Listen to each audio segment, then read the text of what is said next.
Hi friends, welcome back to my YouTube channel. ಇವತ್ತು ನಿಮಗೆ ಬೂತಾಯಿ ಮೀನಿನ ಪೀರೆ ಹೇಗೆ ಮಾಡೋದಂತ ಹೇಳ್ಕೊಡ್ತಾ ಇದ್ದೇವೆ. ಇದು ತುಂಬ ಈಸಿ ರೆಸಿಪಿ. ಒಂದು ಬಾಣಲಿಗೆ ಒಂದು 2, 3 ಆರ್ 4 ಸ್ಪೂನು ನೀವು ಆಯಿಲನ್ನು ಹಾಕ್ಕೊಂಡು, ಯಾವುದೇ ರೀತಿ ಆಯಿಲ್ ಆದರೂ ಹಾಕ್ಕೋಬೋದು ನೀವು. ಆಯಿಲ್ ಹಾಕ್ಕೊಂಡ್ಮೇಲೆ ಅದಕ್ಕೆ ಆಯಿಲ್ ಬಿಸಿ ಆದಮೇಲೆ ಕರಿಬೇವಿನ ಎಲೆ ಹಾಕ್ಕೋಬೇಕು. ಕರಿಬೇವಿನ ಸೊಪ್ಪು ಆದಮೇಲೆ ಈರುಳ್ಳಿ ಒಂದು ಚಿಕ್ಕದಾಗಿ ಹೆಚ್ಕೊಂಡಿರೋ ಒಂದು 3ರಿಂದ 4 ಈರುಳ್ಳಿಯನ್ನು ಹಾಕ್ಕೊಂಡು ಅದು ಚೆನ್ನಾಗಿ ಫ್ರೈ ಮಾಡಬೇಕು. ಚೆನ್ನಾಗಂತ ಹೇಳಿದ್ರೆ ಅದು ಚೆನ್ನಾಗಿ ಫುಲ್ಲು ಫ್ರೈ ಮಾಡಿ ಆದಮೇಲೆ ಅದಕ್ಕೆ ಒಂದು 3ರಿಂದ 4 ಒಂದು ಹಸಿಮೆಣಸನ್ನು ಆ್ಯಡ್ ಮಾಡಿಕೊಂಡು ಅದನ್ನು ಮತ್ತೆ ಚೆನ್ನಾಗಿ ಫ್ರೈ ಮಾಡಬೇಕು. ಅದ್ರ ಜೊತೆಗೆ ಶುಂಠಿ ಬೆಳ್ಳುಳ್ಳಿ ಪೇಸ್ಟನ್ನು ನಾವು ಹಾಕಿ ಚೆನ್ನಾಗಿ ಫ್ರೈ ಮಾಡಿ, ಇದು ಬಂದು ನಮ್ಮಮ್ಮ ಮಾಡಿರೋ ರೆಸಿಪಿ, ನನ್ನ ಯೂಟ್ಯೂಬ್ ಚಾನಲ್ ಹಾಕ್ತಿದ್ದೀನಿ. ಆಮೇಲೆ ಒಂದು ಚಿಕ್ಕದಾಗಿರೋ ಒಂದು 4ರಿಂದ 5 ಟೊಮೊಟೊ, ನಾವಿಲ್ಲಿ ಬಂದುಬಿಟ್ಟು ಒಂದು 3 ಟೊಮೆಟೊವನ್ನು ತೊಗೊಂಡಿದ್ದೀವಿ. 3 ಟೊಮೆಟೊ ಹಾಕ್ಕೊಂಡು ಚೆನ್ನಾಗಿ ಮಿಕ್ಸ್ ಮಾಡಿ ಅದು ಎಣ್ಣೆಯಲ್ಲಿ ಚೆನ್ನಾಗಿ ಫ್ರೈ ಆಗಬೇಕು. ಅದು ಫ್ರೈ ಆದಮೇಲೆ ಒಂದು ರುಚಿಗೆ ತಕ್ಕಷ್ಟು ಉಪ್ಪು ಹಾಕ್ಕೋಬೇಕು. ಎಷ್ಟು ಬೇಕಂತ ನೋಡಿ ರುಚಿಗೆ ತಕ್ಕಷ್ಟು ಉಪ್ಪನ್ನು ಆ್ಯಡ್ ಮಾಡಿಕೊಂಡು ಚೆನ್ನಾಗಿ ಅದನ್ನು ಬೇಯಿಸ್ಕೊಂಡು ಚೆನ್ನಾಗಿ ಬೇಯಿಸ್ಬೇಕು. ಅದು ಬಂದುಬಿಟ್ಟು ಎಣ್ಣೆಯಲ್ಲಿ ಚೆನ್ನಾಗಿ ಬೆಂದಾದಮೇಲೆ ಕೇರಳ ಸ್ಟೈಲ್ ಪೀರಾ ರೆಸಿಪಿ ಇದು. ಒಂದು ನಿಂಬೆಹಣ್ಣಿನ ಗಾತ್ರದ ಒಂದು ಹುಳಿಯನ್ನು ನೆನೆಸಿಟ್ಕೊಂಡು ಅದನ್ನು ಅದಕ್ಕೆ ಆ್ಯಡ್ ಮಾಡಬೇಕು. ಅದರ ರಸ ಆ್ಯಡ್ ಮಾಡಿ ಅದನ್ನು ಮತ್ತೆ ಚೆನ್ನಾಗಿ ಮಿಕ್ಸ್ ಮಾಡಿ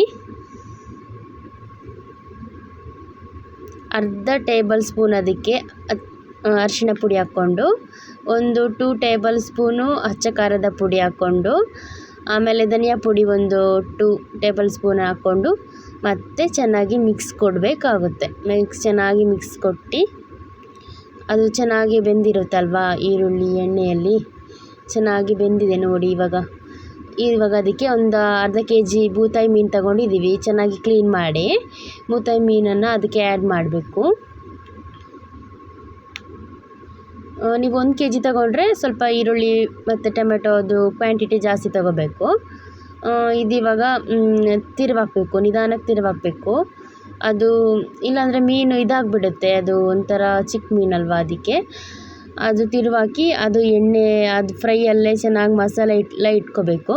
ಆ ಥರ ಮಾಡಿ ನೆಕ್ಸ್ಟು ಒಂದು ಅರ್ಧ ತೆಂಗಿನಕಾಯಿ ತಗೊಂಡು ಈ ಥರ ತುರಿದು ಇದ್ರ ಮೇಲೆ ಹಾಕ್ಕೋಬೇಕು.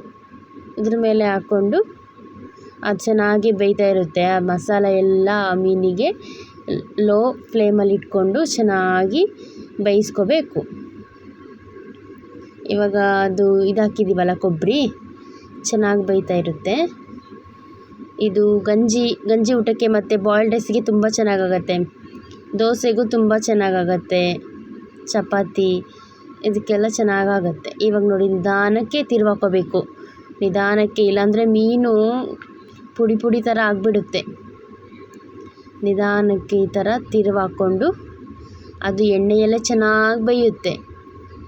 ಸ್ವಲ್ಪನೂ ನೀರು ಆ್ಯಡ್ ಮಾಡಬಾರ್ದು. ಆಮೇಲೆ ಲಾಸ್ಟಿಗೆ ಕೊತ್ತಂಬರಿ ಸೊಪ್ಪು ಹಾಕಿದ್ರೆ ಇದು ರೆಸಿಪಿ ಬಂದುಬಿಟ್ಟು ರೆಡಿ. 5 ನಿಮಿಷದಲ್ಲಿ ನೀವು ರೆಸಿಪಿನ ಮಾಡ್ಬೋದು. ಓಕೆನಾ? ಲೈಕ್ ಮಾಡಿ, ಕಮೆಂಟ್ ಮಾಡಿ, ಶೇರ್ ಮಾಡಿ. Thank you for watching. Subscribe ಮಾಡಿ ಫ್ರೆಂಡ್ಸ್. GP mini